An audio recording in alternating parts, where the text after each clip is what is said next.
স্বামী স্ত্রীর ভালোবাসা হচ্ছে একটা পবিত্র ভালোবাসা। এই পবিত্র ভালোবাসা কিন্তু সবার ক্ষেত্রেই আসে। কেউ হয়তো একটু বেশি ভালোবাসে, কেউ আবার একটু কম ভালোবাসে। স্বামী স্ত্রীর সেই পবিত্র ভালোবাসাকে মানুষ কিন্তু বিভিন্নভাবে উপহার হিসেবে গ্রহণ করে। যেমন আপনি আপনার স্ত্রীকে ভালোবাসতেছেন, তার জন্য একটা বড় রাজপ্রাসাদ তৈরি করেছেন, তাকে বিভিন্ন স্বর্ণ অলংকার দিয়েছেন, লক্ষ লক্ষ টাকা খরচ করেছেন তার পিছনে, তার জন্য জীবনে আপনি বড় বড় ইতিহাস তৈরি করেছেন। এটাই হচ্ছে স্বামী স্ত্রীর ভালোবাসা নয়। স্বামী স্ত্রীর ভালোবাসা আসে মন থেকে। স্বামী স্ত্রীর ভালোবাসা হয় ভিতর থেকে। এটা কাউকে উপলব্ধি করতে দেওয়া হয় না, কাউকে ভাগ করে দেওয়া যায় না। স্বামী স্ত্রীর ভালোবাসা হচ্ছে আল্লাহর কাছে একটা পবিত্র জিনিস। আর এই ভালোবাসাটা সবার ক্ষেত্রে আসে না। এই ভালোবাসাটা শুধু একমাত্র একজন সফল স্বামী তার স্ত্রীকে দেয়, আর সেই সফল স্ত্রী সেই ভালোবাসাটা গ্রহণ করে। আর এই পবিত্র ভালোবাসা কিন্তু সবাই পায় না। তো আমি যেটা মূল কথা বলতে এসেছিলাম, আপনি আপনার স্ত্রীর জন্য একটা বিশাল রাজপ্রাসাদ তৈরি করেছেন, আপনি আপনার স্ত্রীর জন্য বিরাট একটা বাগান বাড়ি তৈরি করেছেন, আপনি আপনার স্ত্রীর জন্য লক্ষ লক্ষ কোটি কোটি টাকা ডায়মন্ড হীরা গহনা এনে দিয়েছেন। এটা কিন্তু আসলে ভালোবাসা নয়। ভালোবাসা আসে মন থেকে।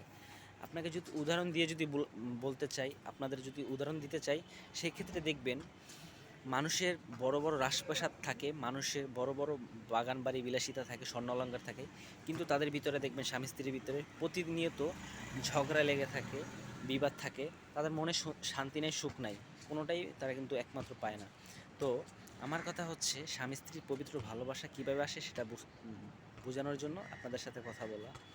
তো দেখবেন একটা রিক্সাওয়ালা যখন সারাদিন পরিশ্রম করার পরে বাসায় যায়, তার বউ সেই রিক্সাওয়ালাকে কত সুন্দরভাবে আদর যত্ন করে, স্বামীকে খাবার বেড়ে দেয়, স্বামীকে খাওয়াইয়া দেয়।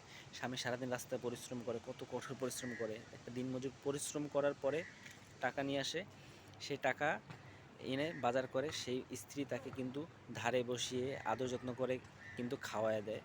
এবং তাদের মিত্র একটা মহব্বত থাকে, তারা হয়তো প্রতিদিন ইনকাম করে প্রতিদিন খায়। এটাই হচ্ছে তাদের মহব্বত, ভালোবাসা, একজনে অপরকে বুঝে। খাবার না থাকলেও একজনের জন্য খাবার রেখে দেয়, স্বামীর জন্য বউ খাবার রেখে দেয়, কারণ তার স্বামী সারাদিন বাইরে থাকে, না খেয়ে থাকে, সেই জন্য খাবার ভাগাভাগি করে খায়। কিন্তু আপনি রাজপ্রাসাদে থাকলেন, বড় দালানে থাকলেন, আপনার স্বর্ণ অলংকার আছে, ডায়মন্ড আছে, হীরা আছে, থাকার পরেও আপনাদের কিন্তু ভালোবাসা থাকে না। কারণ হাজব্যান্ড থাকে চাকরিতে, হাজব্যান্ড থাকে দূরে, স্বামী সময় দিতে পারে না সেই ওয়াইফকে, তাদের ভিতরে মিল মহব্বত থাকে না, তারা কিন্তু সুখ শান্তি পায় না। তো স্বামী স্ত্রীর ভালোবাসা হচ্ছে একটা পবিত্র ভালোবাসা। আর এই ভালোবাসা সবাই কপালেও আসে না। তো শুধু একমাত্র সেই সফল নারী ভালোবাসাটা পায় সেই স্বামীর কাছ থেকে।